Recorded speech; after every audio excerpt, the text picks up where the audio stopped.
Hello, welcome.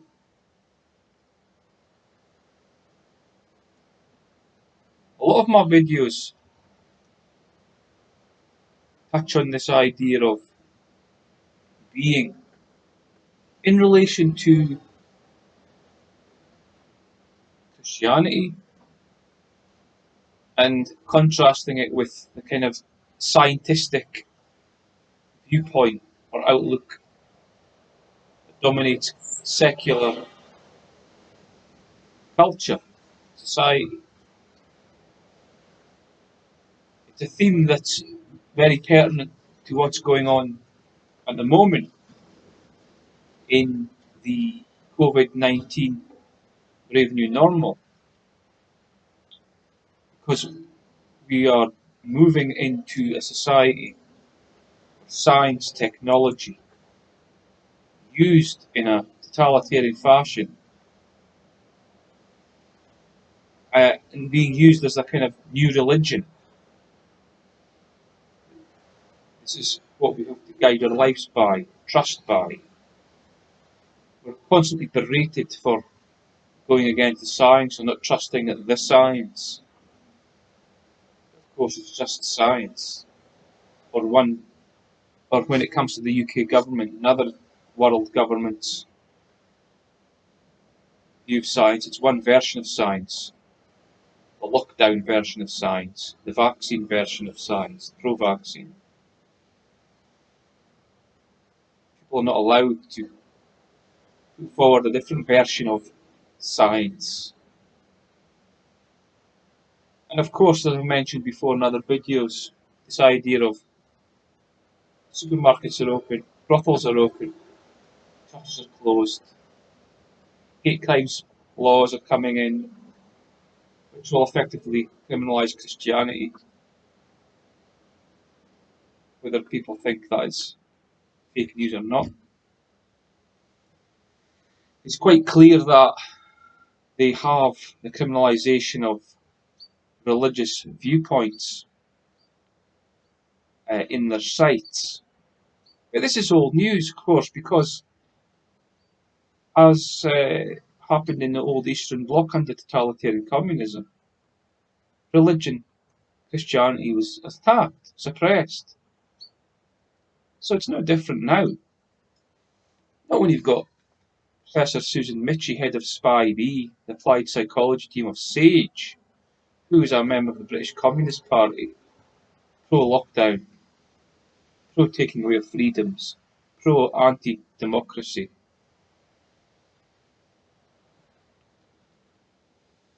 And so,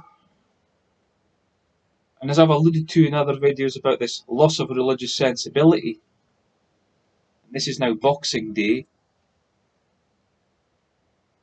it's pertinent to return to this idea and to reiterate the importance of highlighting this distinction between a scientific, technological way of seeing one's human life and existence versus a religious way of seeing the world, because it's being cultured out. Deliberately, it's been cultured out. So the people critical of communism would say, oh, it's anti-religion, blah, blah, blah, which is true. But there's also a very sinister aspect where the elite are actually wanting to further people away from the noetic faculty, as the Orthodox Church would describe. They want to erase that connection. The noetic faculty is the heart. And they believe in the ancient text from the ancient church fathers. But through prayer and other exercises and faith, the noetic faculty reveals the transcendent, brings one closer to God. But when all you have is the brain, cogitation, speculation, science, technology, church fathers would say that's a stunted version of humanity. And in the end times, this becomes very prominent. And speaking in terms of the people's commentary and revelations. Now, it could be the case that this is what's happening now. Some people would argue. I'm going to read this little bit from the Danish philosopher Søren Kierkegaard in his very influential book called Concluding Unscientific Postscript. And he speaks to what I'm on about at the moment, what I'm telling you now. So, under the idea of the objective problem, he calls it, he says, speculative philosophy has understood everything, everything, everything. But the clergyman nevertheless holds himself a little in check. He admits that he has not yet understood everything. He admits that he is still striving. Poor man, what a confusion of categories. If there is anyone who has understood everything, he says, and I confess, alas, he feels ashamed, and he does not perceive that he ought to use irony against the others, that I have not understood at all, and that I cannot prove everything. We humbler folk, alas, he feels humility in the very wrong place, must be content with faith.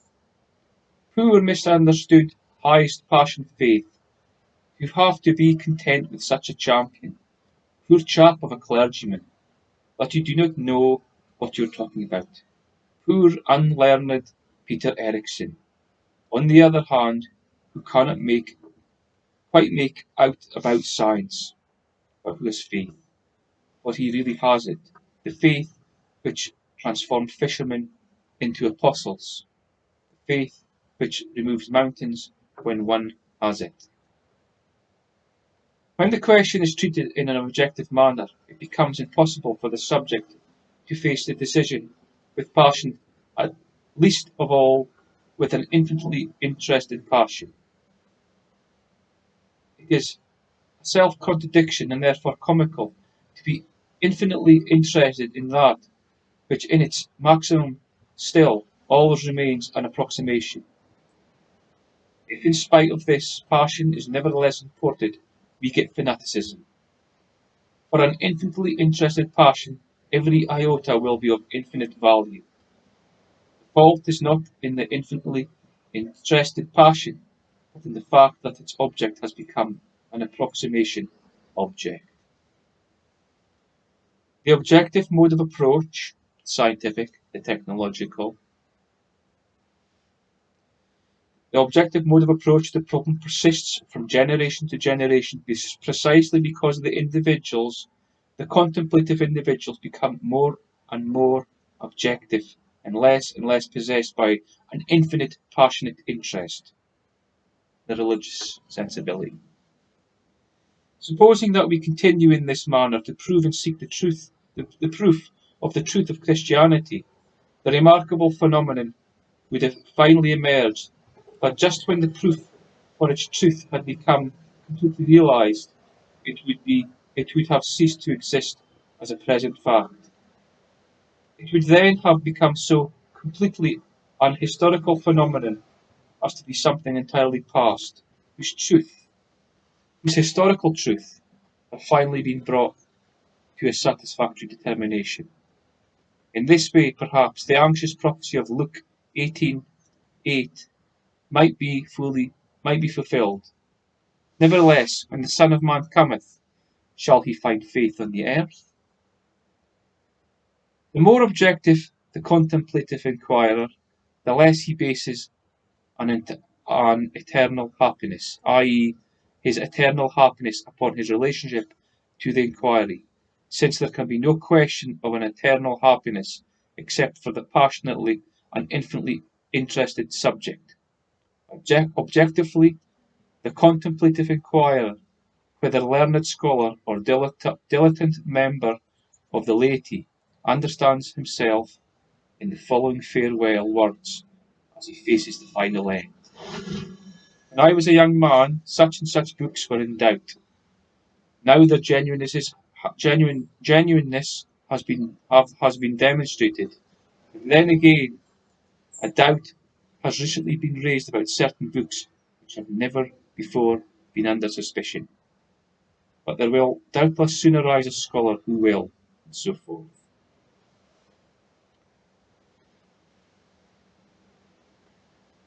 Christianity is spirit. Spirit is inwardness. Inwardness is subjectivity. Subjectivity is essentially passion, and in its maximum, an infinite, personal, passionate interest in one's eternal happiness. Now, very difficult, complex, uh, hard text to grapple with. But essentially, he's reiterating this problem, basing one's faith in the earthly, in the objective, in the scientific, in the technological, for happiness.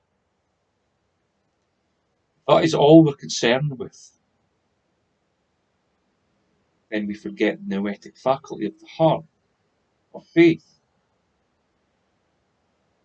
of going beyond the approximation of science, the approximation that it puts forward, which misses out something else. It always misses something. Fear ye not, it says in the Bible in many places. But the spy bee psychologists of SAGE, the UK government and the Scottish government, are continually putting out a message of fear. Fear everything. Fear COVID. Fear the mutant strain. Fear going out your house. Fear going shopping. Wear a mask. And it's blatantly obvious the science is flawed. Very flawed. I won't even go into detail. You can look on the internet and find a multitude of papers, articles, scientific as well, essays and articles commentating on this. But the government narrative is fear, fear, fear. Trust in the science. Trust, trust, trust. And of course, that cuts us off from the religious, from the noetic faculty, as Kierkegaard talks about. It cuts us off from our faith, cuts us off from that ability to fear not.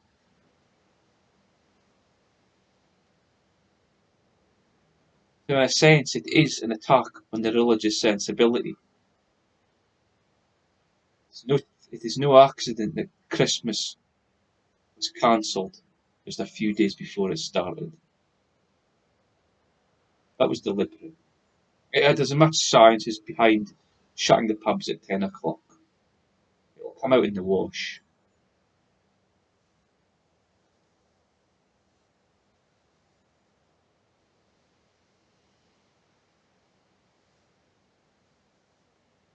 You want to make people fearful. That's off from the subjective, the noetic faculty, faith,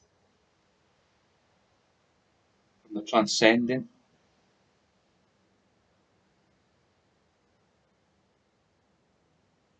They don't want to allow people to do that. Why would that be the case?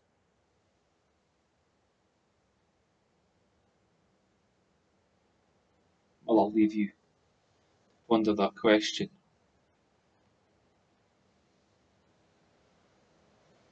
Take care. Speak to you soon.